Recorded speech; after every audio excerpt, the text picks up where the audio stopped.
Dan satu lagi perkara yang saya nak sebut dengan jelas, bahawa kerajaan perpaduan di Negeri Sembilan ini bukannya ditubuhkan selepas pilihan raya. Kita ada persefahaman sebelum pilihan raya negeri yang sebelum ini.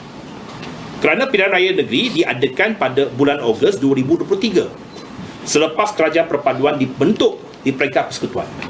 Maka kita menyertai pilihan raya negeri, berkempen dalam pilihan raya negeri yang lalu atas platform kerajaan perpaduan, PH dan BN. Jadi itu mandat yang diberikan oleh rakyat kepada PH dan BN, kerajaan perpaduan. Jadi kalau ada mana-mana pihak sekarang ini menarik sokongan, bagi kita itu telah pun tidak menghormati mandat yang diberikan oleh rakyat Negeri Sembilan. Dan bagi kita, saya nak jelas menyatakan pendirian DAP, kita tidak akan menyokong mana-mana usaha kerajaan tebuk atap. No to backdoor government. Period. Okay. Kita tidak akan menyokong mana-mana pihak untuk menubuhkan kerajaan pintu belakang.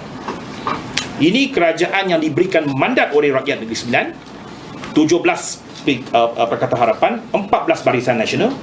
Jelas kita berkempen atas platform itu dan diberikan mandat menang tubuh kerajaan negeri. Jadi kalau ada mana-mana pihak nak tubuhkan kerajaan selain daripada kerajaan yang sedia ada ini, bagi kita adalah membelakangi mandat daripada rakyat Negeri Sembilan.